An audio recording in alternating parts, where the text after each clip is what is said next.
Olá, meu nome é Jackson Júnior Paulino de Moraes, eu sou mestrando do programa de pós-graduação em Geografia da Universidade Federal de Minas Gerais e estou aqui para apresentar o trabalho que leva como título Metodologias ativas para além da técnica, a aprendizagem baseada em problemas como possibilidade. Bom, esse trabalho se trata de uma reflexão teórica sobre a utilização de metodologias ativas na educação básica e reflete, principalmente trazendo as possibilidades e os desafios de uma delas, que é a aprendizagem baseada em problemas. Bom, o artigo discute de que forma, de quais formas a aprendizagem ativa, através das metodologias ativas, elas podem contribuir para a promoção de uma aprendizagem significativa. Mas o que de fato seria uma aprendizagem significativa? Ausubel, um grande teórico que refletia sobre a aprendizagem significativa, ele caracterizava esse tipo de aprendizagem pela interação dos conhecimentos prévios dos estudantes, que quando tinham contato com um novo conteúdo, com novas informações, conseguiam construir uma nova forma de raciocinar, um conhecimento reflexivo, além de maior estabilidade cognitiva. Ou seja, quando a gente está falando de uma aprendizagem significativa, a gente está falando de uma forma que ocorre quando o sujeito consegue, de forma não arbitrária, relacionar o conteúdo aprendido com seus conhecimentos prévios e expressar esses conteúdos novos a partir do conhecimento científico e não mais do conhecimento prévio, do seu conhecimento primário. Então, o texto traz essa discussão de como as metodologias ativas elas podem contribuir para que de fato isso aconteça.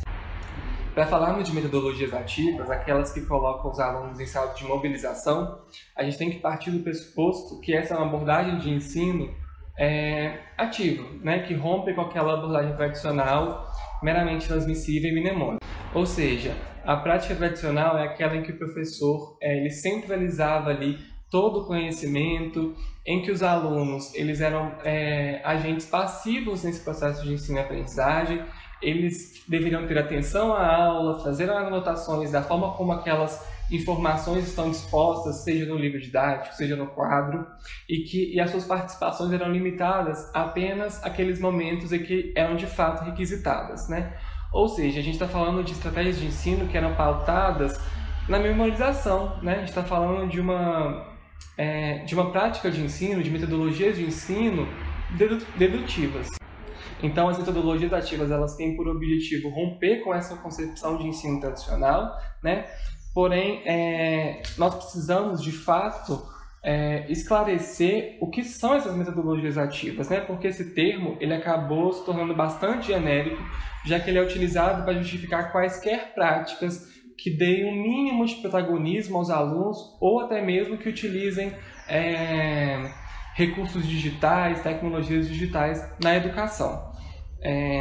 Então, as metodologias ativas elas não são recentes, elas não são apenas práticas ou atividades lúdicas, criativas ou até mesmo que utilizem ferramentas digitais. E se nós, professores, fizermos assim, considerarmos as metodologias ativas dessa forma, nós estaremos reduzindo as metodologias ativas ao status de técnica, ignorando toda a sua base epistemológica e pedagógica. Então, as metodologias ativas, elas trabalham com o aluno de fato no centro do processo de ensino-aprendizagem, mas isso é feito através do desenvolvimento da autonomia, da responsabilidade do aluno ao estudar, investigar, criar, analisar, refletir, justificar. E todos esses verbos, eles são pautados, eles são alicerçados lá no nosso objetivo de aprendizagem quando a gente está planejando as nossas aulas. Então, a maior diferença entre as metodologias ativas e essas práticas mais tradicionais, expositivas e transmissivas está justamente no objetivo. Enquanto essas práticas tradicionais elas se preocupam com ensinar, as metodologias ativas se preocupam com o aprender. E quando o aprender ele se torna prioridade na sala de aula, a autonomia, a ação, a proatividade, o erro, tudo isso passa a ser considerado de extrema relevância. Existem várias metodologias ativas e o texto apresenta uma delas, que é a aprendizagem baseada em problemas, ou a Problem Based Learning, em inglês, que é a PBL. Ela teve seu início nos currículos das ciências da saúde na década de 70, nos Estados Unidos e no Canadá.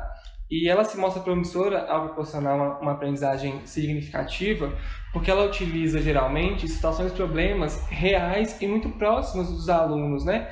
Então, quando a gente utiliza essas situações, problemas que são reais e próximos dos alunos, exige deles alguns processos cognitivos que são mais complexos a partir da interpretação, da análise, da justificativa e da associação de informações.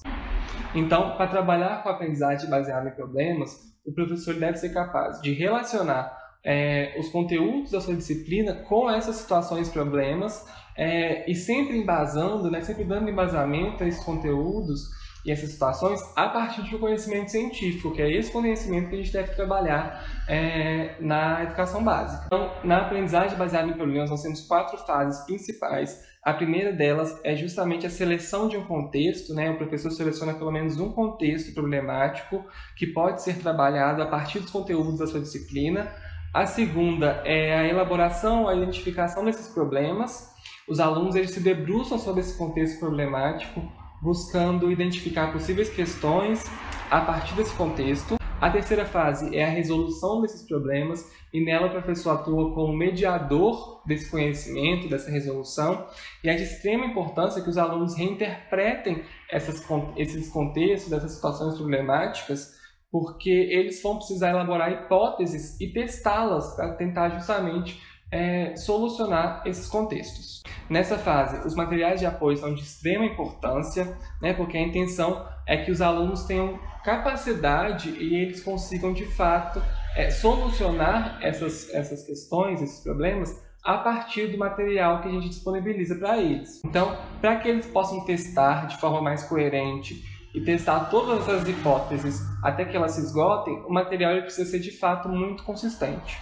A última fase é a sistematização de todo o processo, e é nessa fase que verificamos se os problemas foram resolvidos e quais processos cognitivos os alunos mobilizaram, né? Quais processos cognitivos, quais categorias, quais princípios os alunos mobilizaram para resolver esses processos. E a troca de informações entre os alunos nesse momento é de extrema importância. Bom, caminhando para o final, a Base Nacional Comum Curricular, a BNCC, ela já afirma a urgência desses alunos se apropriarem e serem capazes de relacionar os conhecimentos trabalhados na educação básica, trabalhados na escola, né, de utilizar esses conhecimentos no seu dia a dia e para solucionar também problemas diários. Portanto, a aprendizagem baseada em problemas, ela se constitui como uma potente e promissora metodologia ativa nesse sentido, justamente porque ela aproxima esses conhecimentos científicos, os conhecimentos que trabalhamos em sala de aula, da realidade desses alunos, buscando romper, buscando ultrapassar esse conhecimento prévio, esse conhecimento primário deles. E mais uma vez, as metodologias ativas elas não são uma revolução educacional, elas são práticas de ensino, assim como outras, que nós já temos outras práticas de ensino também, elas não são recentes, e eu acredito que a aula expositiva, a aula transmissiva, ela tem seus momentos, mas ela não é a única e não é a mais eficaz forma de se trabalhar em sala de aula. Porém, as metodologias ativas, elas só têm aí esse potencial educacional, esse potencial só ocorre se ela é trabalhada de forma coerente, contextualizada e com robustez teórica.